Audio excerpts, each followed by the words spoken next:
Honey, I'm home. Back here, sweetie. How was it? Worst weather I've ever seen. You should put some coffee on. It'll warm you up. Hey, handsome. This is gonna be a long night, but these shots are turning out great. Oh, hey, I just finished those cover mock-ups. They're on your desk. Tell me what you think. No kidding. I didn't think you'd get them done this quickly. On occasion, I can perform all sorts of miracles, my dear. These look really good. Oh, sure, until Barry gets his hands on them. Which, by the way, will happen over my dead body.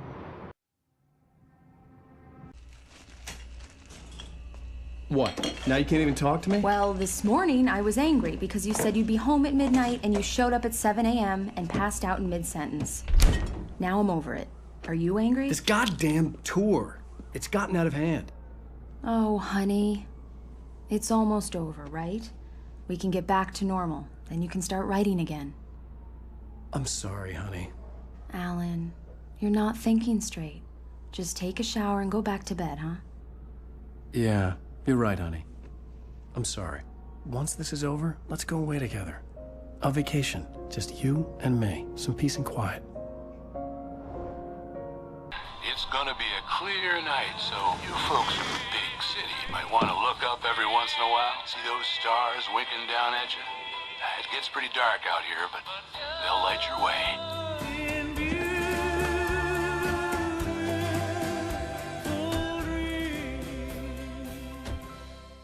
Alice looked through the viewfinder, lining up the shot. Cauldron Lake was breathtaking. Something caught her eye. A figure standing in the shadows behind the cabin, like a thin woman in a black dress. She lowered the camera and looked again. No one there. Just a collection of bushes that looked vaguely human-shaped. She shook her head and laughed. Surprise! Alice? What is this? I guess I have a small confession to make. I thought maybe you could write here that a change of scenery would get you past... Damn it, Alice! Everyone keeps... Hey, just hear me out! There's a local doctor, Dr. Hartman. I read a book of his. He has a private clinic here.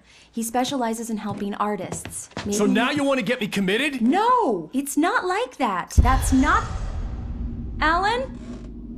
Alan? Just don't! I don't want to hear it! God damn it, Alice! On more than one occasion, Alice had tried to explain to me how it felt to be afraid of the dark. To her, darkness wasn't simply the absence of light, but something more tangible than that. It was something you could touch and feel. Worse than that, it was something with a mind of its own, something malicious and malign. For her, things changed when they were wrapped in darkness. They turned into something else, something foreign. And nothing was safe or innocent anymore. I'd never really understood what she meant, until now. Alice? Alice? Alice?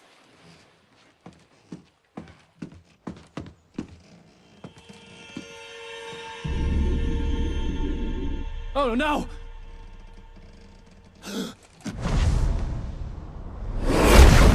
I love you. Tell me a story, writer. Okay. I used to have these nightmares when I was a kid. The dark really spooked me, too. When it got really bad, my mom gave me this old light switch. She called it the clicker. The clicker, huh? Yeah. If I ever got scared of the dark, I could just flip the switch and a magic light would scare the monsters away. Oh, sure.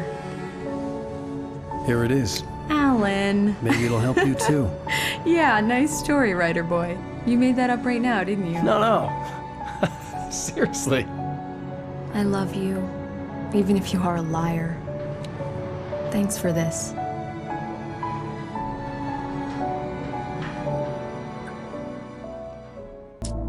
Alice had screamed until she had no voice left to scream.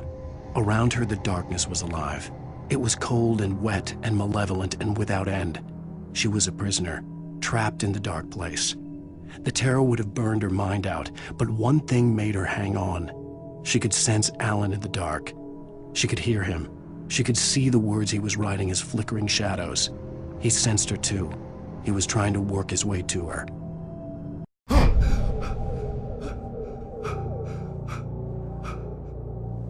Shh, baby.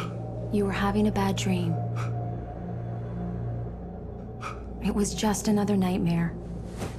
No, Everything's fine. You're home. it wasn't a dream. Everything's fine. Turn the lights on. Then there's your history of substance abuse, which, combined with your chronic insomnia, has resulted in hallucinations and extremely poor impulse control. That's a dangerous combination, one which your wife has unfortunately had to suffer from far more than you. I know she has. All I ever wanted was to help you, Alan.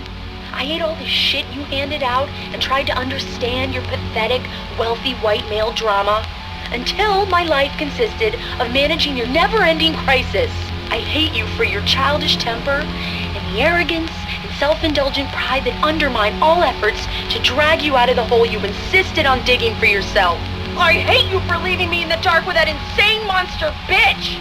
All you had to do was act like a loving human being for once in your life and stay with me.